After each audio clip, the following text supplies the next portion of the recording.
México lleva años diciéndole al mundo que está listo para el torneo más grande del planeta. Años de promesas, de cifras millonarias, de obras inauguradas ante las cámaras. Y entonces llega una selección japonesa, prueba un campo de entrenamiento en Monterrey y su mejor jugador dice en rueda de prensa que los jugadores tenían miedo. Miedo de arrancar, miedo de pelear por un balón, miedo de lesionarse en las canchas de uno de los clubes más ricos y presuntuosos del fútbol mexicano. Eso pasó, quedó grabado. Y a menos de 24 horas de que México juegue el partido inaugural de este mundial, la FIFA acaba de confirmar que el Estadio Universitario de Tigres no puede recibir ninguna selección mundialista. Ni Suecia, ni Japón, ni nadie. La pregunta que nadie en los medios mexicanos está haciendo con suficiente fuerza es la que realmente importa. ¿Cómo llegamos aquí? México invirtió cantidades astronómicas para ser anfitrión de este torneo. El gobierno federal anunció miles de millones de pesos en infraestructura. Las 3 ciudades, sede, Ciudad de México, Guadalajara y Monterrey, comprometieron obras que se midieron en billones. Monterrey, específicamente, tiene proyectado un plan de inversión que ronda los 105,000 millones de pesos entre metro, carreteras, aduana y aeropuerto. 105,000 millones. Y sin embargo, cuando Japón llegó a Naruto a entrenar a las instalaciones de la Wanle, encontró una cancha dura con agujeros y tuvo que salir corriendo al barrial de Rayados. Hay algo que chirría en esa imagen. Y vamos a destaparlo de principio a fin. Antes de entrar al fondo del asunto, quiero que entiendas una cosa. Esto va mucho más allá de Tigres. Tigres es el síntoma, pero la enfermedad es más vieja y más profunda. Lo que este episodio deja al descubierto es una brecha que México lleva décadas fingiendo que no existe. La diferencia entre la infraestructura que presumimos y la infraestructura que realmente tenemos. Y cuando esa brecha queda expuesta ante el mundo, con cámaras, con declaraciones de jugadores japoneses, con una resolución oficial de la FIFA encima de la mesa, ya no se puede esconder con comunicados de prensa ni con vicepresidentes ejecutivos, que salen a decir que no están contentos con la decisión. En los próximos minutos vas a conocer toda la historia. ¿Quién sabía qué y desde cuándo? ¿Cuánto dinero se movió? Porque este ridículo dice algo muy concreto sobre cómo México organiza o finge organizar sus compromisos de cara al mundo. ¿Y por qué, si te importa el fútbol mexicano, deberías estar más enojado de lo que probablemente estás? Para entender qué pasó con Tigres hay que retroceder, y retroceder bastante. México es, a partir de este 11 de junio de 2026, el único país en la historia en organizar 3 Copas del Mundo. El primero fue en 1970, cuando el Azteca albergó la final donde Brasil de Pelé levantó el trofeo Jules Rimet para siempre. El segundo fue en 1986, cuando Colombia renunció a la organización por problemas económicos y México se ofreció a asumir el torneo con apenas un año de margen, todavía con las cicatrices del terremoto del 85 frente, y lo hizo. El mundo vio a Maradona inventar el gol del siglo en ese Azteca. El mundo vio a Hugo Sánchez y a Manuel Negrete. México cumplió cuando nadie esperaba que pudiera. Eso le valió una reputación que duró décadas. Esa reputación es parte de lo que está en juego ahora. Porque cuando México, Estados Unidos y Canadá ganaron la sede conjunta de este mundial, México entró al proyecto con ese capital histórico bajo el brazo. La narrativa fue clara desde el principio. El país que ya organizó 2 mundiales sabe hacerlo. Tiene los estadios, tiene la experiencia, tiene la pasión. Y esa narrativa tuvo fuerza durante meses, durante años. Los discursos de los funcionarios, los anuncios de inversión, las presentaciones oficiales, todo apuntaba en la misma dirección. México iba a mostrarle al mundo que seguía siendo un anfitrión de primer nivel. Y entonces llegó Japón a Monterrey. Para entender la dimensión real del problema, hay que explicar cómo funciona el sistema de campos de entrenamiento en un mundial. Las 48 selecciones que participan en este torneo necesitan instalaciones donde concentrarse antes de sus partidos. donde mantener su ritmo físico, donde preparar su táctica sin exponerse a las distracciones del ambiente mundialista. La FIFA regula eso con un documento que se llama Cuaderno de Cargos, un listado de criterios técnicos, logísticos y de infraestructura que cada sede de entrenamiento debe cumplir para recibir el sello de aprobación del organismo. Internet sin restricciones para el staff técnico. Un carril confinado exclusivo para la selección, instalaciones médicas a cierto nivel y, por supuesto, campos de juego en condiciones óptimas. Según datos publicados por la FIFA, hay 66 campos de entrenamiento aprobados para las 48 selecciones de este mundial. 13 de ellos están en México. Tigres se postuló para ser uno de esos 13, y los criterios para postularse no son una sorpresa de último momento. El proceso de certificación lleva más de un año. El club tiene que acercarse a la Federación Mexicana, que coordina con FIFA México, que a su vez establece los requisitos. Tigres tuvo ese proceso, lo siguió. Y Carlos Valenzuela, vicepresidente ejecutivo del club, confirmó públicamente que llevaban 8 meses trabajando con un proveedor avalado por la propia FIFA para poner las canchas en condiciones. 8 meses. Con un proveedor aprobado por el organismo que luego los descartó. Eso es lo que hace que este caso sea más turbio que una simple falla técnica. Tigres no era un aspirante improvisado. Tenían un plan, tenían un contrato firmado con la selección japonesa, tenían tiempo. Y aún así, cuando llegaron los japoneses y pisaron los campos, encontraron lo que encontraron: Takefusa Kubo. Ese nombre hay que grabarlo. Kubo es la figura de la selección japonesa, jugador de la Real Sociedad en España, uno de los mediocampistas más finos de su generación. La selección japonesa llegó a Monterrey para hacer su pretemporada mundialista. Los samuráis azules habían firmado un acuerdo con Tigres para usar su centro de entrenamiento antes del debut en la Copa del Mundo. Primero intentaron el CET, el Centro de Entrenamiento Tigres. Luego, la cancha de la Facultad de Medicina de la UANL, los 2 campos dentro del convenio, los 2 campos con el sello de aprobación, y los 2 resultaron insuficientes. Kubo salió a hablar en rueda de prensa con una sinceridad que incomodó a mucha gente. Dijo que el campo no estaba bien, que estaba muy duro, que tenía agujeros y que los jugadores tenían miedo de arrancar, de disputar un balón, de hacer los movimientos propios de un entrenamiento de primer nivel a días de un mundial. La palabra que usó fue miedo. Un jugador de élite preparándose para el torneo más importante del planeta, con miedo de lesionarse en instalaciones de un club que presume ser de los más grandes de México y de América Latina. Eso es lo que Kubo dijo, con esas palabras, y quedó en todos los registros. Lo que dijo después todavía arde más. Agradeció al Monterrey, al rival eterno, a los Rayados por prestarles el Barrial, porque fue ahí donde Japón pudo entrenar bien. Fue ahí, en las instalaciones del equipo de la otra orilla, donde los samuráis encontraron las condiciones que Tigres prometió y no entregó. Kubo lo dijo con claridad. El campo del Barrial estaba bien. Habían entrenado mucho mejor, y era gracias a todos los que colaboraron para hacerlo posible. Esa imagen, Japón entrenando en el Barrial después de huir de las canchas de Tigres, tiene una carga simbólica que ningún director de comunicaciones podría suavizar.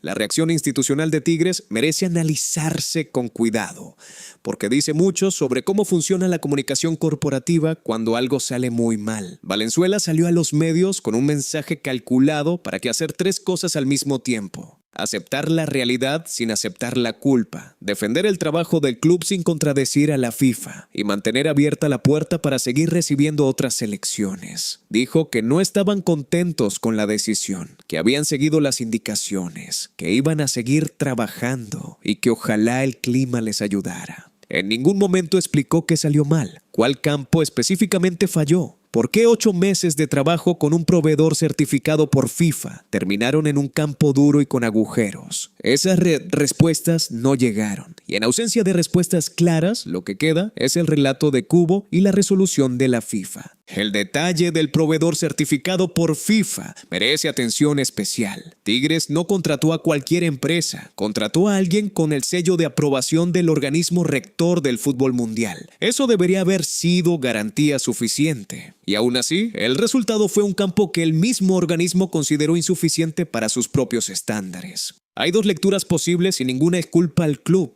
La primera es que el proveedor hizo un trabajo deficiente y nadie lo detectó a tiempo, lo cual hablaría de una supervisión interna completamente ausente. La segunda es que las condiciones climáticas de Monterrey, el calor intenso de junio, la presión que ejerce el uso frecuente sobre el césped, fueron subestimadas en el diseño del plan de mantenimiento, lo cual hablaría de una planificación superficial que se preocupó más por cumplir el trámite de certificación que por garantizar el resultado real. Trascendió, según fuentes cercanas al proceso de asignación de sedes de entrenamiento, que Japón no fue la primera señal de alarma en Monterrey. Versiones sin confirmar apuntan a que el equipo técnico de FIFA responsable de supervisar las instalaciones recibió reportes previos sobre el estado de ciertos campos en la ciudad, antes de la llegada de los japoneses. Lo que hizo Kubo, al hablar públicamente y con tanta precisión sobre las condiciones del terreno, fue convertir algo que circulaba en silencio en un problema visible para el mundo.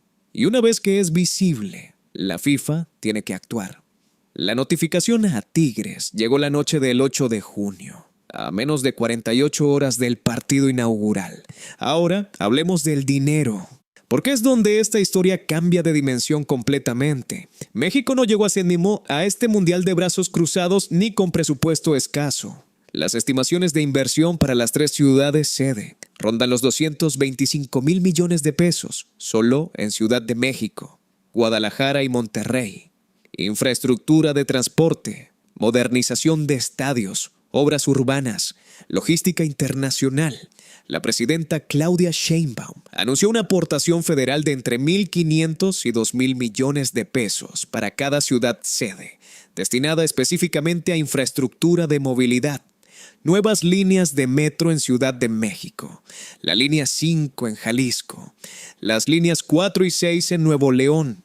A eso hay que sumarle miles de millones más en inversión privada y estatal. Monterrey, como ciudad sede, recibió un plan multianual que, según estimaciones, alcanza los 105,000 millones de pesos, entre metro, carreteras, aduana y aeropuerto. Y la FIFA también impuso condiciones concretas a los estadios principales. El Azteca, el BBVA de Monterrey y el Akron de Guadalajara tuvieron que cambiar completamente sus canchas de juego. Cambio total, hasta el drenaje. Una inversión calculada en $4 millones por estadio. Y se hizo. Los 3 estadios principales tienen césped nuevo, listo para el Mundial. Tigres, que no era sede de partidos, sino sede de entrenamiento, con un estándar técnicamente menor al de los estadios principales, no pudo cumplir. Repite eso. El requerimiento para los campos de entrenamiento es inferior al de los estadios donde se juegan los partidos. Y Tigres, con 8 meses de trabajo y un proveedor certificado, no llegó ni a ese estándar menor. La pregunta que se desprende de esto es difícil de ignorar. ¿Qué se hizo exactamente con los recursos que Tigres destinó a sus canchas? Hubo auditorías intermedias del proceso. Alguien de FIFA realizó inspecciones serias antes de que Japón llegara, o la revisión llegó cuando el problema ya era público y el daño ya estaba hecho. Esos datos no están en el comunicado de Valenzuela, tampoco en los reportes de los medios mexicanos que cubrieron la noticia con titulares de 30 segundos antes de volver a hablar del partido del Tri. Hay que hablar también de lo que este episodio representa hacia afuera, de cómo lo leyeron en Japón, en Europa, en los medios internacionales que cubrieron las declaraciones de Kubo.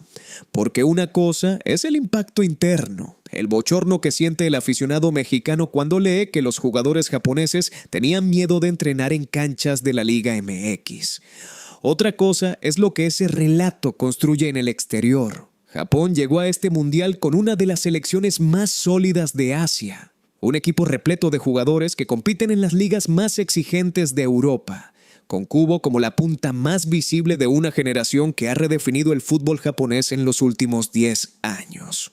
Cuando Kubo habla, los medios japoneses escuchan. Cuando Kubo dice que una cancha no estaba al nivel de un mundial, ese comentario llega a todos los rincones del país que envió esa selección. Y el relato que construye no es el del club que falló. El relato que construye es el de México como anfitrión que prometió instalaciones de primer nivel y no las tuvo. La distinción es importante.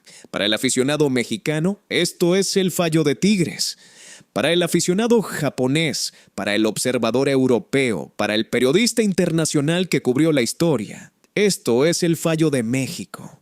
Y esa diferencia de percepción es exactamente el tipo de daño reputacional que no se repara con una conferencia de prensa ni con una inversión adicional de última hora. La historia de los mundiales está llena de anfitriones que prometieron más de lo que entregaron en materia de infraestructura. Brasil 2014 es el ejemplo más doloroso. Estadios construidos en ciudades sin tradición futbolística, carreteras inconclusas, aeropuertos desbordados, un país que gastó $15,000 millones para organizar un torneo que terminó siendo recordado, entre otras cosas, por el 7-1 de Alemania y por las protestas sociales que llenaron las calles mientras los estadios se inauguraban. Rusia, 2018, tuvo sus propios problemas logísticos que circularon en los medios internacionales antes de que el torneo comenzara. Qatar, 2022, tuvo críticas de una dimensión diferente, ligadas a las condiciones laborales de los trabajadores que construyeron los estadios. Cada mundial tiene sus episodios incómodos y casi siempre esos episodios se concentran en los días previos al inicio, cuando el mundo tiene los ojos puestos en el anfitrión y cualquier fallo queda amplificado. Lo que le pasó a México con Tigres es exactamente eso. Un fallo en los días previos, con las cámaras encima, con un jugador de nombre conocido dispuesto a describir el problema con honestidad. No fue algo que nadie podía prever en términos generales, sí fue algo que debió detectarse con meses de anticipación en términos específicos. Y esa es la diferencia entre un fallo inevitable y una negligencia que se pudo evitar. Porque México no es Brasil 2014, que asumió la organización con presupuestos inflados y obras de dimensión inmanejable. México entró a este mundial con infraestructura ya existente, con la promesa de que el bajo costo sería posible precisamente porque los estadios estaban, porque la experiencia de 1970 y 86 seguía viva. El argumento central para ganar la sede fue ese: México ya sabe hacerlo. Y entonces llega el primer test real y Tigres no pasa. Y aquí es donde el caso de Tigres se conecta con algo más amplio, con una conversación que México evita tener, la conversación sobre cómo se toman las decisiones de infraestructura en este país, quién supervisa que esas decisiones se cumplan y qué pasa cuando nadie está mirando con suficiente detención. Tigres no es el único club que postuló instalaciones para el Mundial. Hay 12 campos de entrenamiento aprobados en México además del de Tigres. Y la pregunta que este episodio pone sobre la mesa, aunque nadie la esté haciendo en los medios grandes, es ¿cuántos de esos 12 campos resistirían una inspección igual de rigurosa? ¿Cuántas instalaciones mexicanas prometieron condiciones que en el papel se veían bien, pero que en la práctica, bajo el calor de junio, bajo la presión real de una selección mundialista, revelarían grietas similares? La respuesta a esa pregunta nadie la sabe con certeza, y eso por sí mismo ya es un problema. Monterrey tiene una imagen construida con décadas de trabajo. Es la ciudad más industrializada del país, la que más presume de eficiencia, la que más vende la idea de que las cosas se hacen bien porque aquí se trabaja distinto. Samuel García, gobernador de Nuevo León, recibió a la selección japonesa con todos los honores cuando llegaron. Fotos oficiales, videos en redes, mensajes de bienvenida. La maquinaria de imagen funcionó perfectamente en ese momento. Días después, Cubo estaba describiendo agujeros en el césped y jugadores que no se animaban a pelear por un balón. La distancia entre esas dos imágenes es exactamente lo que define este escándalo. Y no es una distancia pequeña. Hay que decir algo sobre Rayados, porque en esta historia terminan quedando como los héroes involuntarios. El Barrial, su centro de entrenamiento, fue lo que salvó la concentración japonesa en Monterrey. Cuando el convenio con Tigres colapsó, fueron las instalaciones del eterno rival las que ofrecieron la salida. Fuentes cercanas al proceso confirmaron que Rayados tuvo que coordinar con la selección de Túnez, que ya había firmado acuerdo para usar el Barrial como campamento base, para hacer espacio y recibir también a los japoneses al mismo tiempo. Esa logística de último minuto, esa coordinación improvisada entre dos selecciones y un club que no tenía ninguna obligación de resolver el problema de Tigres, funcionó. Japón pudo entrenar bien. Cubo sonrió en las fotos del Barrial y Monterrey pudo respirar.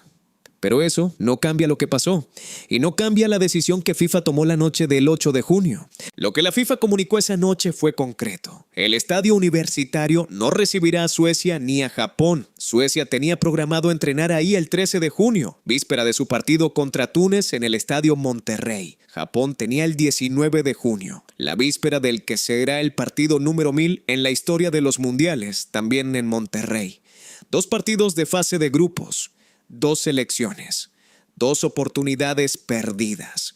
Y todavía quedan en el calendario de Monterrey otros 2 compromisos mundialistas. Sudáfrica contra Corea del Sur el 24 de junio y un partido de 16avos el 29. Si FIFA decide extender la restricción, el estadio de Tigres queda completamente fuera del mapa del Mundial. Algo que hace 6 meses habría sonado impensable para un club que invirtió meses en prepararse para exactamente este momento. Valenzuela cerró su declaración diciendo que iban a seguir trabajando las canchas y que ojalá el clima les ayudara. En esa frase está todo. Un club que llevó 8 meses trabajando con proveedores certificados no debería estar depositando su última esperanza en el comportamiento del cielo de junio en Nuevo León. Eso habla de una planificación que falló en algún punto, de un proceso de seguimiento que no detectó los problemas con tiempo suficiente, o de expectativas que siempre estuvieron desconectadas del estado real de las canchas.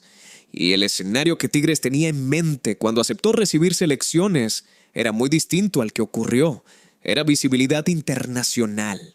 Era la imagen del club abriendo sus puertas al mundo durante el mayor evento deportivo del planeta. Era poder decir que selecciones de Europa y Asia entrenaron en sus instalaciones. Era marketing puro y duro en el escenario más grande posible. Una oportunidad que, bien aprovechada, habría valido infinitamente más que cualquier campaña publicitaria. Ese escenario se evaporó y lo que quedó en su lugar fue la voz de Cubo describiendo agujeros en el césped. Eso es lo que circula ahora en los medios del mundo cuando se busca el nombre de Tigres y Mundial 2026 en la misma búsqueda. Todo esto ocurre a horas de que México juegue el partido inaugural. México contra Sudáfrica en el Estadio Ciudad de México el 11 de junio. El partido con el que el país quería mostrarle al mundo que es un anfitrión serio, moderno, a la altura del momento histórico. Un país que organizó mundiales en 1970 y en 1986, que asumió la sede del 86 después de un terremoto devastador y lo sacó adelante, que tiene el único estadio del planeta en albergar 3 copas del mundo distintas. Esa narrativa es real y es poderosa. Pero mientras el país se prepara para esa imagen, el episodio de Tigres sigue ahí, como un recordatorio de que la brecha entre lo que México promete y lo que México entrega no desaparece por decreto ni por inversión anunciada. Lo más preocupante de todo esto es que no hay nadie rindiendo cuentas con claridad. Tigres dice que siguió instrucciones. El proveedor no habla. La FIFA tomó su decisión sin explicar los detalles técnicos al público.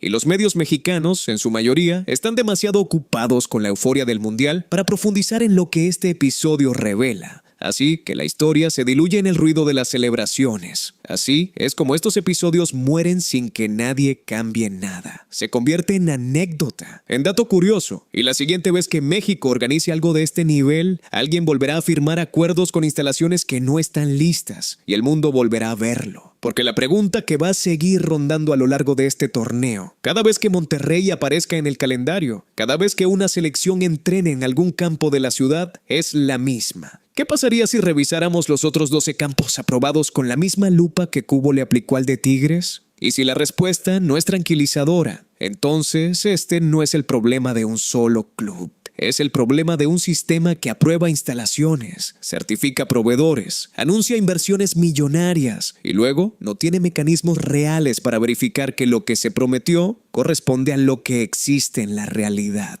Hay algo más que vale la pena señalar, y es el timing de todo esto. Los campos de entrenamiento fueron aprobados meses antes del inicio del torneo. Las inspecciones de FIFA, según lo que se ha publicado, se realizaron con anticipación. Pero la realidad de un césped en Monterrey en junio no es la misma que en noviembre o diciembre, cuando probablemente se realizaron las visitas de certificación. El calor extremo del norte de México en verano, combinado con el uso intensivo de los campos por parte del propio equipo de Tigres, hasta días antes de la concentración japonesa, pudo haber deteriorado las condiciones de una cancha que meses antes cumplía los estándares. Eso es técnicamente posible.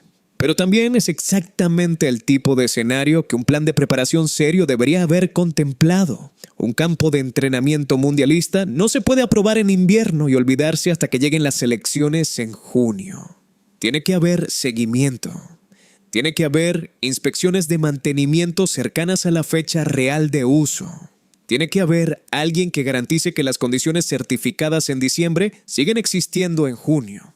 Y si ese protocolo existía en el caso de Tigres, algo lo falló. Y si no existía, entonces la pregunta es quién era responsable de que existiera. ¿Tigres, la Federación Mexicana, FIFA México o el proveedor certificado? Esa cadena de responsabilidades nadie la está describiendo con claridad. Y mientras no se describa, el siguiente episodio similar ya está esperando su turno.